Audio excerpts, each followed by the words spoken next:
Hello, everybody. Good morning, good afternoon, good evening, wherever you are. Welcome to our last live workshop of NAVH, not another virtual hackathon. And today's workshop will be about pitching. So it will cover how to create a captivating pitch for your project and also some tips and tricks to creating your slide deck and whatnot. So today we are very proud to have, we are very honored to have with us Matthew Wright again, the speaker, same speaker as yesterday for those who were here yesterday, who will be bringing us through today's workshop. And then he will then hand over the time to Nick Nelson, who is also from Consensus, who will be then taking us through the rest of the workshop after Matthew. So for those of you who join us today and stay to the end, you will be in for a lucky surprise. So make sure to stay all the way to the end and sit back, relax, and enjoy while I hand the stage over to Matthew. Matthew, please. Awesome, thanks, Al. Can everyone hear me okay? Yep, can hear you fine. Awesome. Alrighty, I will start sharing my screen.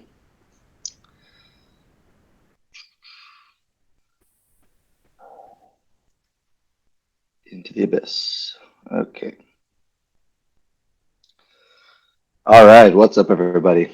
Welcome to our How to Pitch Your Build Like a Boss workshop. I'm Matt Wright. I may have met a few of you yesterday. I work on our accelerator program at Consensus, where we're helping early stage startups work with MetaMask and Linea. In our entire product suite. I also have Kelsey Rees, who will not be here today on stage, but lives inside the deck and has put together a lot of useful information for the teams around how to pitch.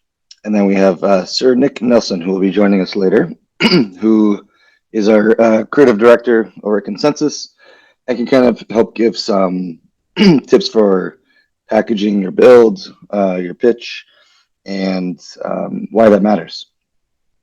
A little bit of context on myself too, and background. Why am I, where am I coming from with giving a workshop on how to pitch for the hackathon? I previously worked at AngelHack, and this was quite a while ago, but we organized hackathons all around the world and helped early stage projects pitch at these events, and they would later use these pitches for raising venture capital, for entering accelerator programs, etc. And so these are just some tips that we've kind of gathered through years of working with startups at different stages, whether it's idea stage to fundraising stage. These steps are super helpful for anyone looking to present an idea, something technical that needs to be digested by a, let's just say, a mixed audience, whether it's non-technical or technical. It's really about getting a story across in a technology-driven way and in an efficient way. So, just want to give you some background. Cool. So, just wanted to go through lightly judging criteria and what you should expect as you're creating your pitch and your demo, your presentation. This isn't just you build the thing and you hope that it goes well. We want to go through and set context through all these steps. And so even before you do that, you want to know what you're being judged for. So as you're building, there's some things to keep in mind. As you're developing a pitch, there are some things to keep in mind. And as you're recording your demo and your product demo, you essentially want to make sure that you're checking all the boxes. You don't want to miss out for not being aware of what you need to pitch. So first things first is you want to be aware of product market fit. The thing you're building should be addressing a market problem. You want to know that it's a problem that's wide enough for mass adoption, that it's scalable, But product market fit is super important, especially in this environment where people are still asking why crypto, why blockchain, why Ethereum. You want to make sure that there's a market need. There's a problem with a dollar sign behind it. If you built this thing, you immediately would have customers or someone using your build. Creativity. We want a creative project. We don't want something that's just a basic fork and pretty much doing something that was around 2 years ago. You want to have something that's forward facing and solving a problem 2 years out. And you want to get creative. You want to think of what's possible, help us rethink what's possible in Ethereum. We're also looking for something that's viable and investable. And so, what does that mean? We want something that has business value, impact, opportunity to scale. After this hack, we want people to look at what you built and say, like, let's support this project. Let's, get some capital behind it, or let's, help them get resources. We want to see something that, solves a product market need, does it in a creative way, and in such a way that people are rushing to help you out. Design.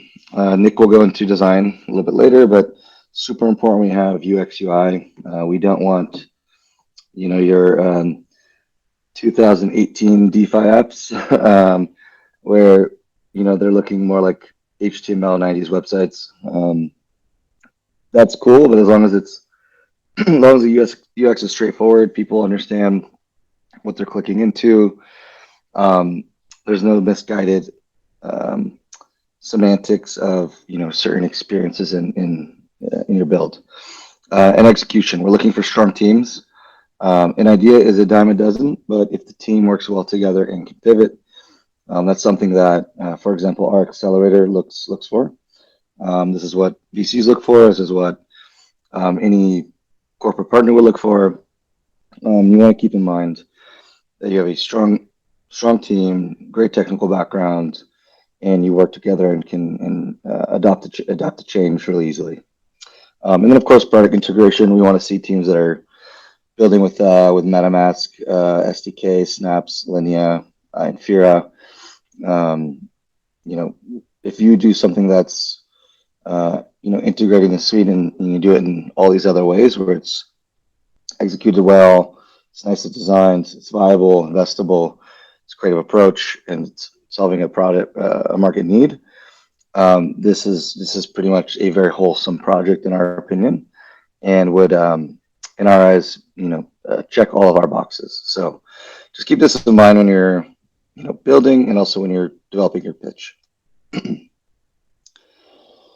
So as you guys know, you will be submitting a demo of your builds virtually. I have some dates in the next slide. But so you want to have also these bare minimum requirements, so you're not disqualified, or I need a softer word for disqualified. You're not missing any of your checks for submitting the project. You want to make sure you have everything done. First things first is a GitHub repository. This is Web3. This is Ethereum. We want something that's public, open source repository on GitHub. So make sure you're doing that. Demonstrated usage of the products. So if you did integrate SDK, tell us about it. You don't need it to be your entire pitch, but don't forget to mention it. And don't forget to mention why you used it and why it's powerful. If you just use it to check a box and get a bounty, that's not super useful for the ecosystem. So keep that in mind. You're building for a community, not just to win a prize. And so we want to hear about that. You'll do a brief demo video. I have to double check the timing of how much you really have, but let's imagine like 3 to 5 minutes. That's an ideal pitch. You don't want to do any more than that. But you want to make sure you have very nice AV. You're in a good lighting. It's a good screen sharing setting. Perhaps your product demo is already recorded. I'll go through some of these steps, but you want your demo video to be very polished. And you should be able to use it for future use as well if you want to show people what you built. So keep that in mind. You also want a detailed README. You want to have thorough docs on what the project is, what it aims to accomplish, the products you used, even if they're not consensus products. You want to have a detailed developer README where anyone who's accessing your project, open source, knows how to get started and use it, fork it, etc. You know, good documentation goes a long way. So make sure you have a thorough README. Cool. So little quick details on pitching a project. The judging period will be August 21st to August 30th. It's 9 days. There will be a submission period, which are in our other documents, and I'll share that in a second. But keep in mind, your recommended pitch, if you have 3 minutes, or let's say 3 to 5, you want to break down your pitch in a very kind of simple format. You want to start with your problem solution. That can take 30 seconds. You want to give about a 2-minute product demo, and then the other 30 seconds you want to take for what's next or future roadmap. Now, there's a lot of things that go inside that product demo that we'll go through. But for problem solution and for what's next, you want to be very clear with those statements. And if your pitch ends up being 5 minutes, just adjust just adjust the time based on more adjusted time, but percentage wise, this is how you want your pitch: 30 to 30. And then if you're doing a live presentation, you of course will have some time for judges, for questions. That would be for the final finalists of the hackathon. And we can go through a little bit of that as well. All right, cool. Well, actually, before this, I will just briefly go through some of the docs. If you are in our Discord, and if you're not, the AngelHack team can post that in the chat here. But essentially, we have a Notion page with all the details of where to submit, how to submit, what are the details, when are the dates that you need to have that final, what disqualifies you if you aren't on time. There's all these details around the submission requirements, and even more details on your 3-minute pitch video. We also have a tab for judging criteria. So if you want more details on what product market fit looks like, scalability, investability, design, execution, technology and infrastructure integration, come take a look. This can be super helpful. And if you have questions, you can always ask us. But all the resources are here. And last but not least, there is details on the submission portal. And you can actually submit in this link yourself. This will be available in Discord. You want to make sure you do that on time. So just keep that in mind. This is the form for that. And this is basically 11:59 p.m. EDT on August 21st. So put that date on your calendar. I'd even put the week before or 2 days before as a calendar invite to yourself, just to remind that you have a deadline. So super important to be on top of that. Cool. So we'll move on. We'll start going into the pitch workshop, and these are our 10 steps towards success. So first things first, when you're leading with your problem solution, you have that 30 seconds. You want to be extremely passionate, or at least you want people to feel that you're extremely passionate about the problem. If you go in and you're like, yeah, we kind of thought this was a cool idea, and we put together a few smart contracts that fix this problem, it's cool, it's whatever. That's not going to get people behind whatever it is you're trying to scale. You want to get people driven and mission oriented behind whatever you're building, um, whether they're a judge, whether they're a VC, or they're a potential colleague, they're a potential co-founder or potential integrator. You want to make sure that you're demonstrating your passion for the problem and that you're, leaning into that and essentially opening up room for the answer that is, you're the best person to solve that problem. Otherwise, if you aren't passionate, the idea creeps into people's minds that sure, it might be a big problem, but you're not the person to solve that. Think about your pitch early. You want to, start developing the that framework, that 30 seconds, 2 minutes, 30 seconds. Start developing that in bullet points. You want to start thinking through what is your problem solution, and then if you have a product demo, you want to just bleed on a piece of paper. You start doing it as you're building, doing it now, which I'm sure you are, and just go nuts. Like write a full page of what you think needs to be said, and then over time, before your pitch, you want to start consolidating that down to the actual time that it's going to take to pitch.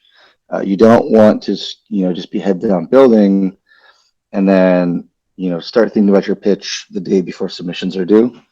You want to start um, what's the word? You want to start kind of absorbing the problem solution and what you're building, so that if you're at a bar, if you're at some sort of mixer, you're on a work call and people are like, "What are you building?" You should be able to pitch them in several different formats. It should be a quick 30-second pitch. There should be a your 3-minute version, and there could even be a full hour-long conversation.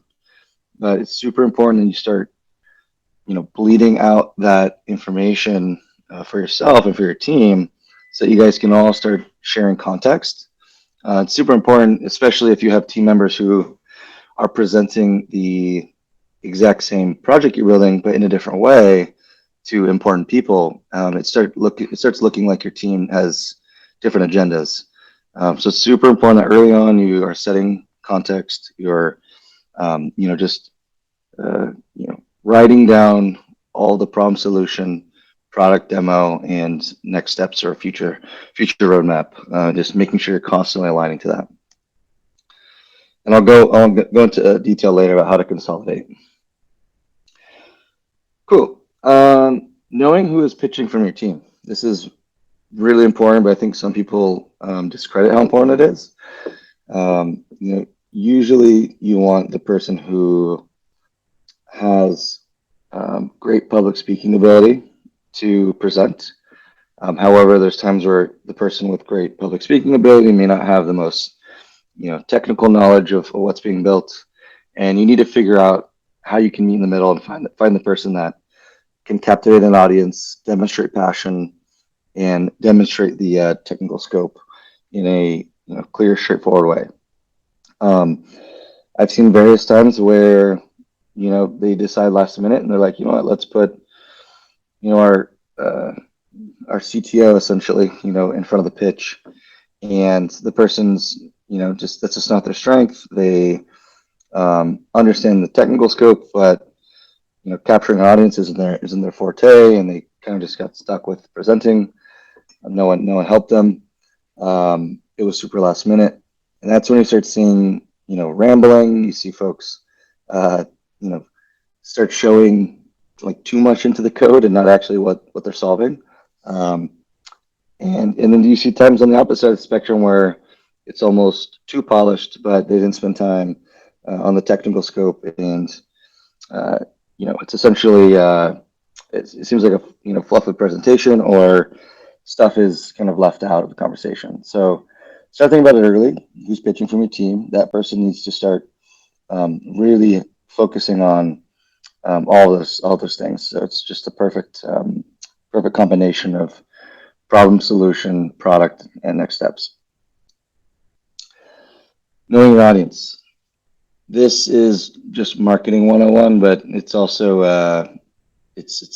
also public speaking 101. It's if you walk onto a stage and you're presenting your project into a boardroom, coffee shop, or you're just doing a recorded demo for folks on what you're building, who's watching this thing? At the end of the day, who's making the decision? Who's who needs to be impressed? And if you build something for some very niche, developer community, yet your judges are business oriented, founders, somewhat non-technical, your build might not resonate, might not hit. So you need to really consider who's listening to your presentation and craft your pitch based on that.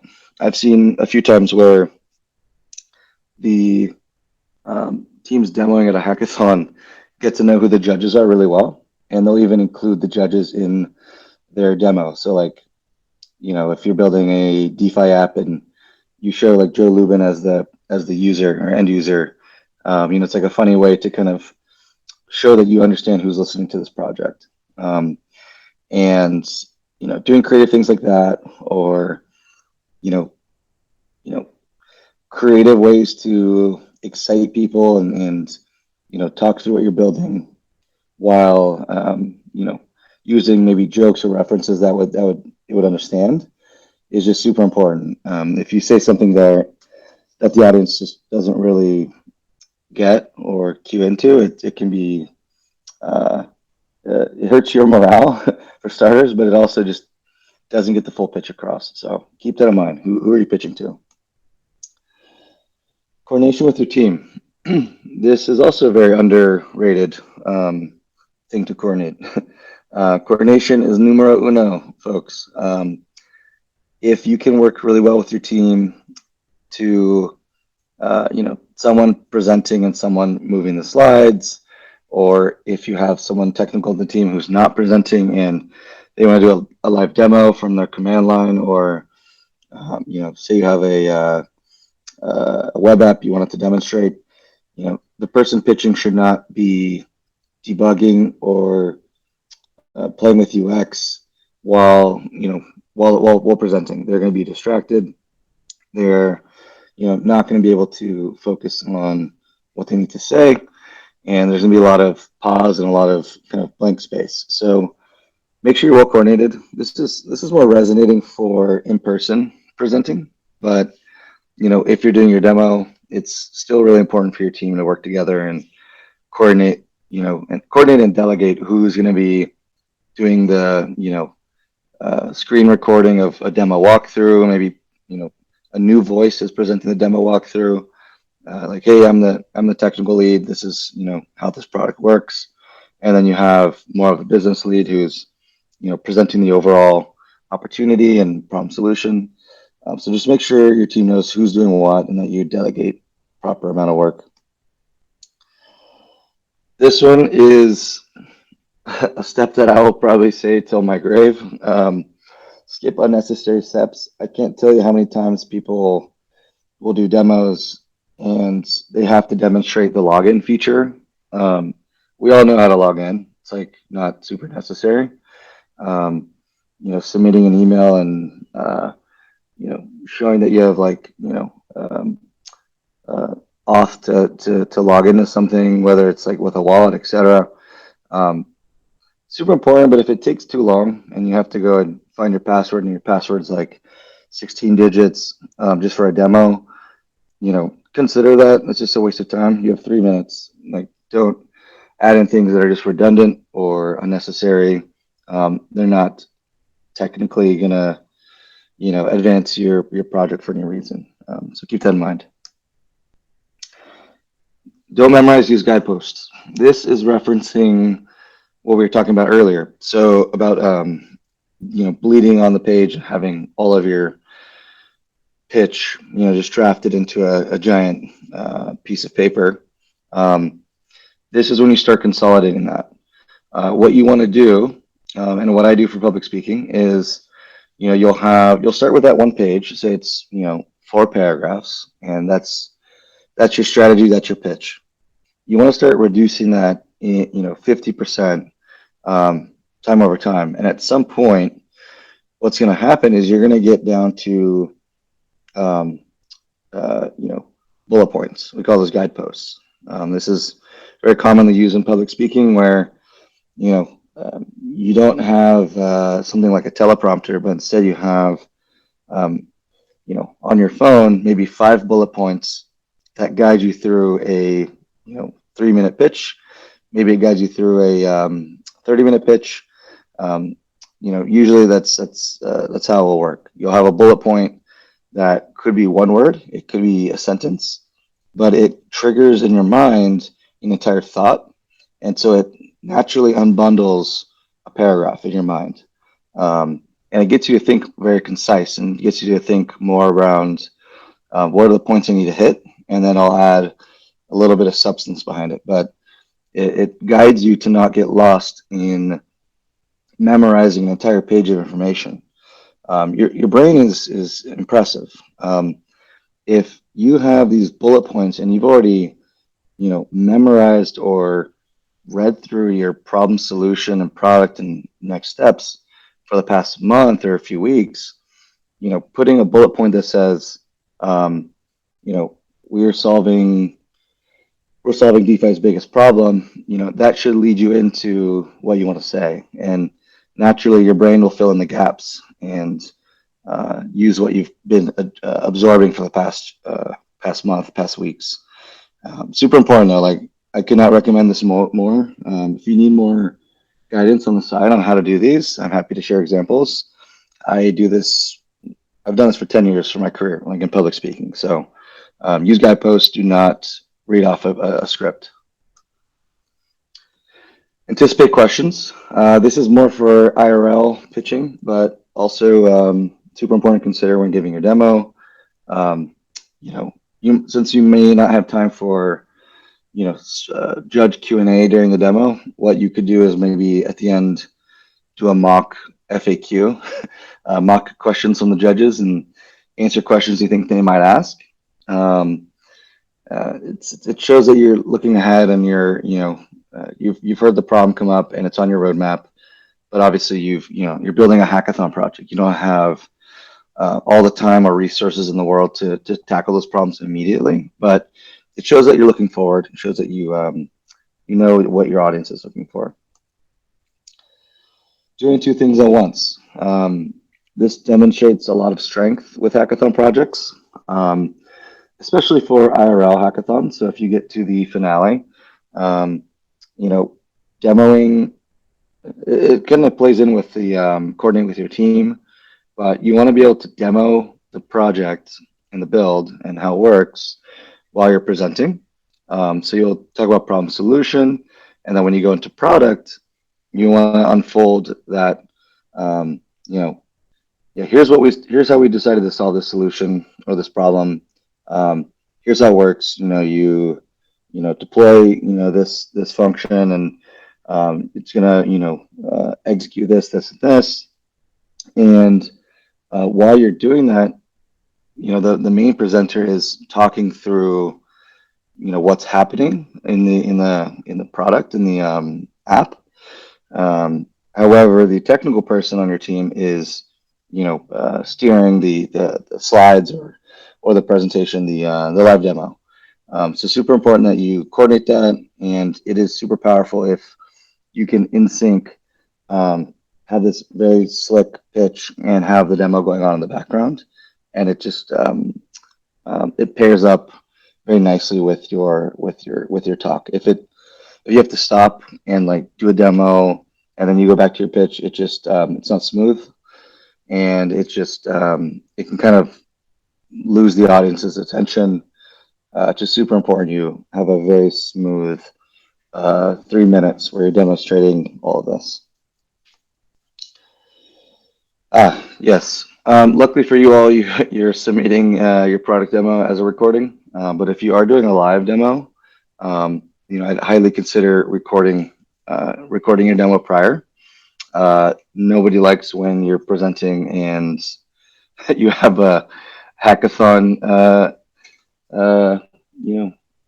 bug happen, midway through, and then you're ending up having to stop for a few minutes, and you may even lose your opportunity to pitch just because something happened. So if you're allowed to record your product demo ahead of time and not do a live demo, goes a long way. Uh, just consider it. Cool. Just to summarize, we've got some quick pitch essentials, but you know, remember the breakdown of what we discussed of how you should pitch. You got 30 seconds for prompt solution, and you really want to present why build this. Why does this motivate me? Why am I the right person to solve this? Or why is my team the right team to solve this? Um, if you need help with identifying problem solution, I'm always happy to chat async. I'm more than happy to work through those things. For the 2 minute product technical demo, you want to mention the stack that you used. Remember to mention where you use consensus products or any partner integrations. Um, you don't want to spend all of your time going through your entire stack. If you're explaining why you're using RIP Vapor or why you're using like certain certain languages or certain packages. You don't need to get so deep into that. Just talk about the high level of you know what's under the hood, but not necessarily why, unless it's super important to the build. And then dive into the code if you really think that's your strategic advantage. Um, I've seen projects where they'll pitch at the hackathon and they don't know their audience. They think their audience are fellow developers, and they'll just walk through their entire command line, deploying this thing and showing how it's working. But that doesn't resonate with certain non-technical folks who are decision makers in like the product roadmap. So just consider that. You definitely want to show that it's you want to show the technical chops. You want to share if something's really really cool that you built under the hood, and it's a huge innovation, but keep it short if your audience is non-technical and more product oriented. You'd probably do better off showing a high level view of what that is doing. So just keep that in mind. Super important for just business communication. And then yeah, lastly, 30 seconds. When we talk about next steps, roadmap, future, what do we mean by that? That's potential feature requests. That's potential open issues that are high priority. Maybe it's maybe there's some things in your developer community or developer strategy that might open up new integrations that you want to talk about, and then you want to show how people can contribute.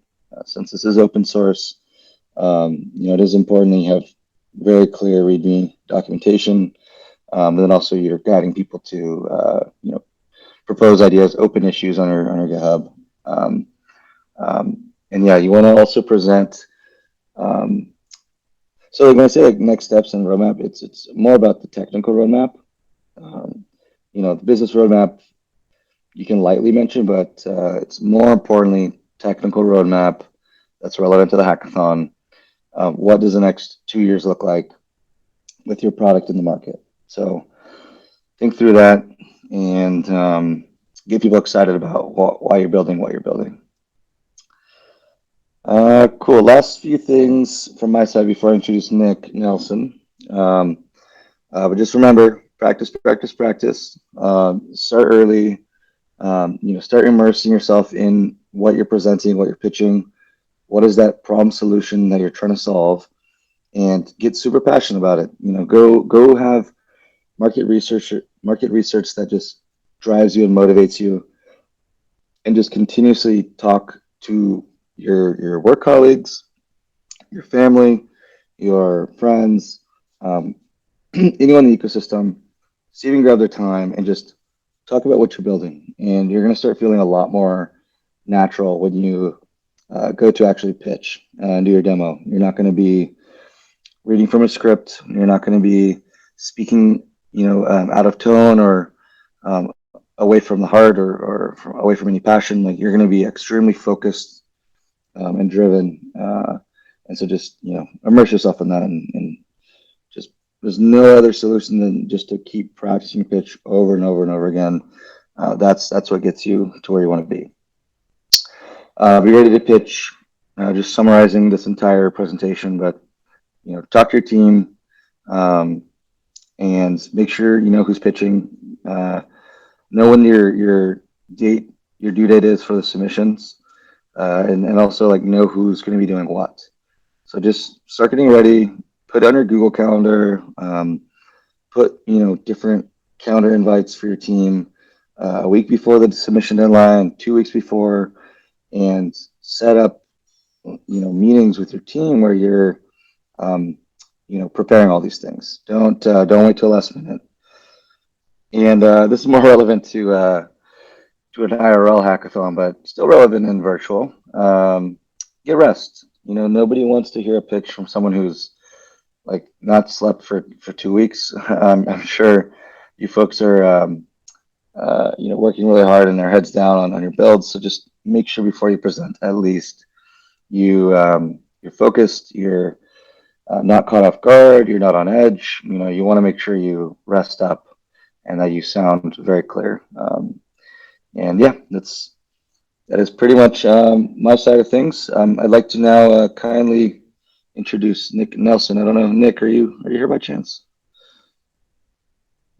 We have to double check. Let's see.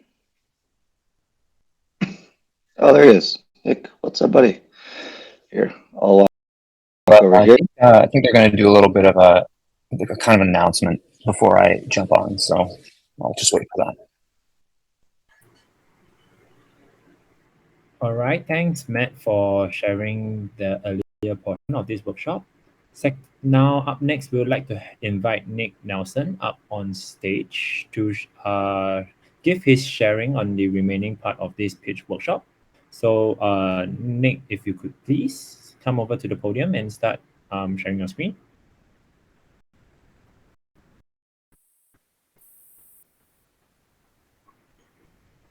I have it ready to go, so I'm good, I think. So, hey everyone, great, and I assume people can hear. If you can hear, hit the space bar and jump for me so I can see how many people. All right, oh yeah, all right. We have 4 jumpers. Can I get 5? Can I get 6? All right, great, this is good. All right, you can stop jumping. Thank you so much. So thank you, Matt, for laying that foundation. Really, I just wanted to share a couple of ideas on presentation in general and help you really make the most out of your pitch and hopefully take these skills and develop them over time, because this won't be the first or last time that you're pitching. I'm sure that everyone will be presenting ideas to numerous people in the future, and building on what Matt shared, we can think a bit more about some of the wider ideas behind presentation and communication and what makes a good presentation and why that matters. So you can see the slide I have here says the packaging matters where it comes to presentation. And what I mean by that is that how you present something is really the only way that people will understand the thing itself. And it's really important to really understand the importance of making a good presentation, communicating clearly, communicating well, and really being strategic about what you emphasize and what you show, and really not assume too much of your audience that they will know things that you're not sharing with them. So digging in a little bit, there have been studies done that food actually tastes better when it looks better. How food is presented impacts the taste, and this is an analogy, of course, but what it means is that the content itself is a big part of consumption, but the holistic presentation of that content impacts the way people perceive it. So where it comes to food, it looks better, then it tastes better. The overall experience is enjoyable. So when you're considering your presentation, think about presenting the burger on the left. This may be the same in terms of nutritional quality as the one on the right, but the one on the left is going to be more appealing to judges and to people who are watching your presentation. It's going to make your ideas seem better, even if they're the same ideas. Ideas presented well will come off as being better ideas, just like how food tastes like it's better food, even if it's the same food but presented in different ways. This effect is also seen in packaging design. You've probably seen unboxing videos, and the reason those are so interesting is because companies have found that consumers place a really high degree of importance on the boxes that the products come in. So why would that matter? Well, it's almost like you're creating this sort of like ritual with consumers when they encounter your product. You're setting up a framing and a framework for them to digest the content, which is the product. And the same is happening here. Your core product is effectively logic. It's an idea, and it's a logic that is being created to solve a certain problem. But everything else is the presentation layer, everything around that. And so give a lot of thought to that presentation layer and how you can create a great experience for people to consume the core essence of what your product is. An example here is water bottles. Studies have been done on all kinds of different forms of consumer goods, but water bottles are a great example. Studies have been done showing that people place more value on a bottle of water which conforms to your hand and uses more blue. So a blue cap is seen as having more value than a bottle with a red cap. And it's interesting because ultimately the product is just water. It's something you can get for free out of your tap, but there are rules around how people assign value to it. And in the same way, judges will be looking at your presentation and they'll be assigning value to your ideas. And they'll be trying to think whose idea is more valuable, and they're going to be doing a direct comparison. So you want to make sure that you're more like the bottle in the middle and less like the bottle on the left. You want to showcase your ideas in the best way that you can. These are somewhat subconscious, but it also is just true that things that look and feel better are perceived as more valuable. So always bear that in mind when you're designing your pitch and your presentation. So here's an example of an unboxing video, just to show that the industry is such that the way companies frame their products are becoming almost as important as the products themselves, to some extent. So your pitch is your box. So think about that. It's like an unboxing ceremony where you're showcasing your product and your idea. So make your hackathon project look as good as you possibly can. Often UI, UX, and design is something that is put in the background to get like the core functionality down. And this is not intended to imply that presentation is more important than the product. Of course, the idea and the execution are vital. But if you want to present it in its best light, make the product look as good as you can, spend some time on UX and UI, put time into your presentation deck, put time into your video, and really polish your presentation style. Those will all be things that will pay off and will really pay dividends in selling your idea. Another element is to use story. So story is a really interesting, it's almost like channeling some kind of deep human biological need for structure in the world, where we like to hear about stories where tension is created, and then we like to hear about the resolution of that tension. Somehow people just like stories, and stories are really effective in bringing people in connecting to them and making things personal. It also helps to recreate the inspiration that you feel when you embarked on your project in the first place. So when you created your project, you likely thought, here's an important problem that I want to solve.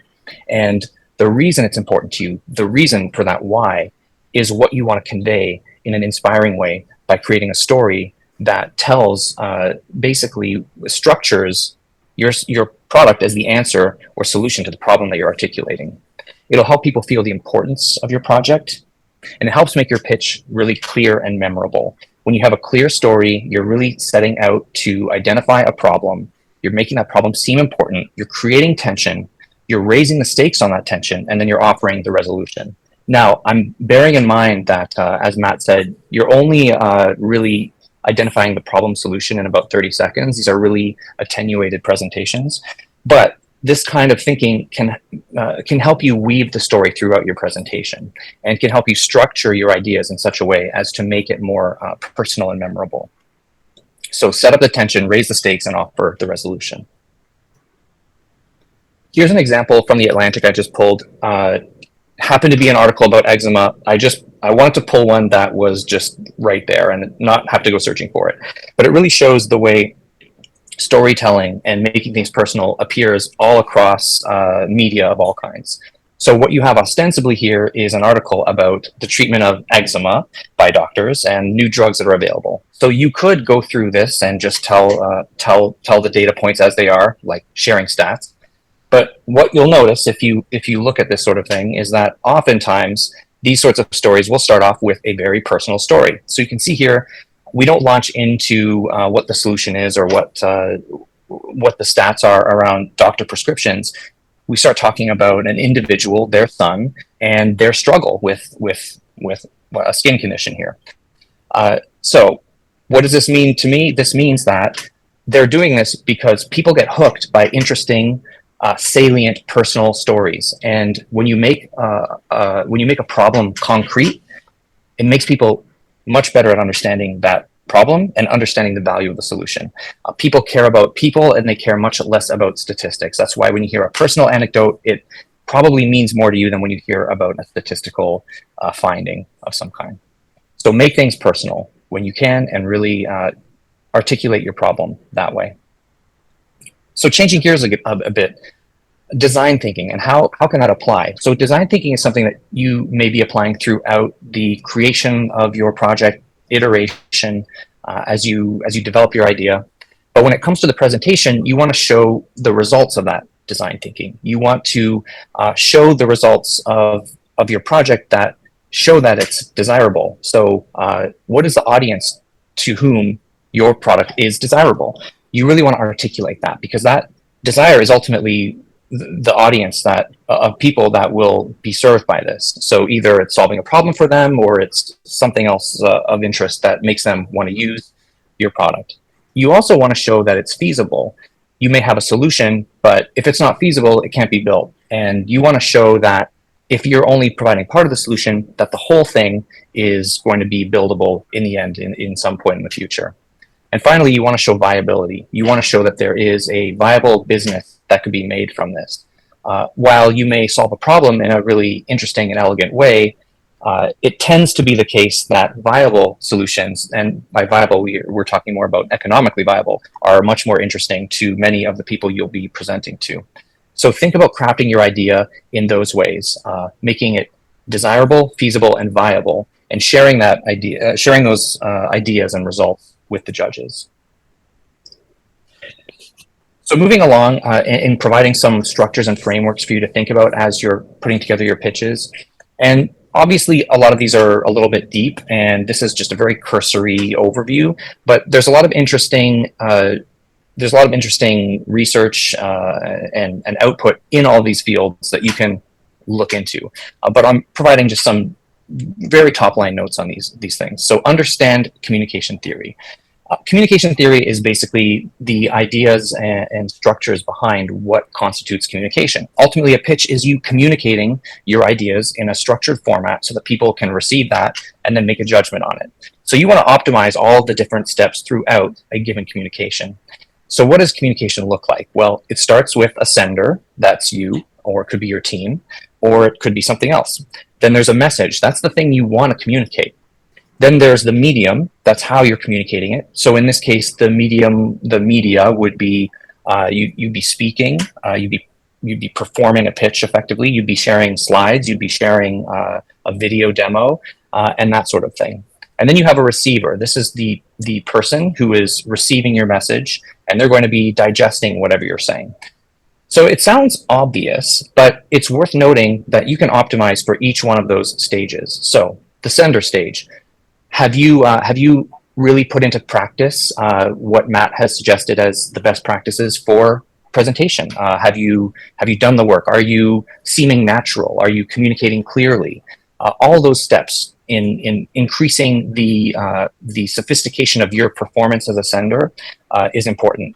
Note that when we say medium here, you are also the medium if you're doing the presentation. So just bear that in mind. The message itself, that's where we're talking about the actual informational content and the payload. That's kind of the entire thing that is being transmitted through you, through your slides, through your project and everything.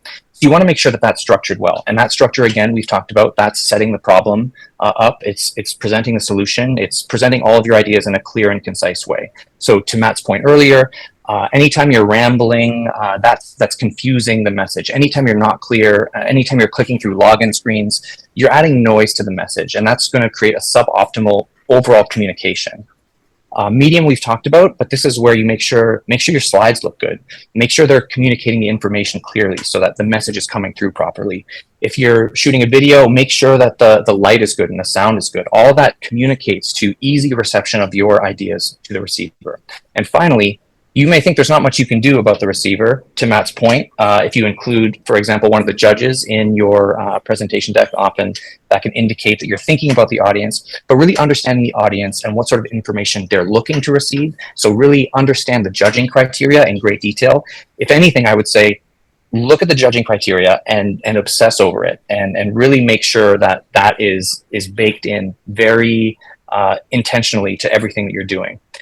When it comes to the receivers as well, don't make assumptions that they know or understand things. It never hurts anyone to go back a little bit and ensure that they're explaining their ideas and the content of their ideas and their hypotheses and their assumptions well, so that the receivers are able to digest the information they're presenting.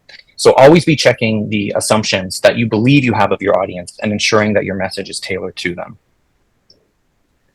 Another little thing that I've always found interesting is it's kind of like, I don't want to, maybe it's ancient. It's definitely older than, I guess it's millennia old. It's like the theories behind rhetoric, and the old Greek rhetoricians knew these very well. And these were all about the principles of persuasion. And when you're crafting this message, you're creating this communication, ultimately what you're trying to do is persuade a set of judges that your idea is best, that your idea is really good, and that it's valuable, and they should ultimately pick you.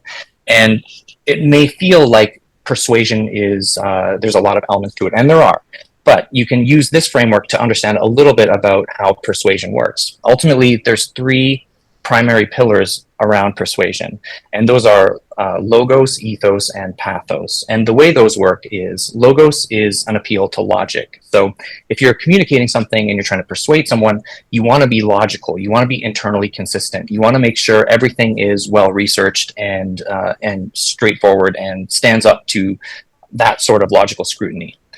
The next one is ethos, and that really is an appeal to your own character and credibility. So you want to convey that you are a credible person, a credible team, a credible group to take on this project, and you want to also ensure that that they can see that credibility to feel confidence in your team. So that's ethos, and pathos is the appeal to emotion and values. So you can say that you're credible and you can say that there's a problem, but what's the emotional appeal of this? What is the appeal to the human value and the benefit to society that you can bring to bear? Pathos is how you channel that human emotion to feel like, this is a really great idea that I want to support. And you can bring a lot of your own energy and enthusiasm for your ideas to create an infectious environment for people. And that's part of what the pitch does, is communicate your enthusiasm and really upsell the value and impact of what you're doing. Finally, 6 W's to understand context. So this is a good framing device to really understand how to present a comprehensive and holistic context for people to understand something. So you've probably seen these words, who, what, where, why, when, and how. And for how, I guess the W's at the end. So it still counts as one of the 6 W's. But if you had to drop in the chat, which one do you think is the most important? You can only pick one, and I'm going to look at the chat right now. Which of the 6 W's do you think is the most important to convey in your pitch? All right, I see one answer. Interesting. All right, I see 2 whys. I see a what, a who, and another why. Okay. So in my view, I think why is the most important one. I think what is also very important, but ultimately they're all important in setting the context in some way. So here are some ideas around how these questions can help set the context for your pitch. Who is this helping? So that's understanding your audience. And ultimately, if there's no who, there's no purpose to the project. What is the problem that you're solving? That, of course, is extremely important. And where are the gaps currently? So where are the gaps kind of fits in with what is the problem that you're solving, in the sense that there must be gaps out there. If people have already solved this problem, there's not really a point in you solving it as well. So you want to identify those gaps and see how your problem fits in.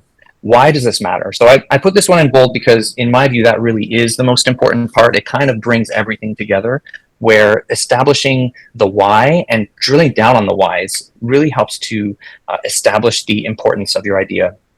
And communicating that helps to raise the stakes on the story of your project. When will you know you succeeded? How do you know that you're solving a problem? And that's really what the point of your project is. How are you going to solve the problem, tackle it, measure it, iterate, ensure that you're always moving towards that solution state? And finally, how will you do it? That really is the nuts and bolts of your project itself. And with these questions being answered, you really get a comprehensive feeling of completeness. So if you do answer these questions, the judges will feel that there was nothing missing. If you miss any of these, there may be a sense that something's missing, even if people aren't quite sure what that is. So I would recommend this as a good framework for really understanding if you're presenting a complete solution. So that is all that I had to share. I hope that was interesting and valuable. I don't know if we have anyone else that wanted to come up and share. I don't know if you want to close things out, but thanks everyone, and we will chat soon. And good luck on all of your pitches, and great success to all. Goodbye. All right. Thanks, Nick and Matt, for the wonderful and awesome sharing. I hope everyone here today learned something new and something useful that they can help with their pitch and project submission, leading at seeing that the submission is coming up in just a couple weeks' time. So for those of you who joined us today and stayed all the way, you guys will stand a chance to win a surprise from us, and we will announce. You will receive an email from us if you are one of the lucky winners. But otherwise, thank you everyone for coming today, and we hope you guys have a wonderful hacking journey for the rest of the coming weeks. For those of you who have questions for Nick, feel free to stay behind. I believe he's still in the space. Yeah, he's still in the space. So for those of you who have questions for Nick and Matt, please feel free to stay back and approach them. Feel free to talk to them and chat with them. But otherwise, thank you for coming and have a great day ahead.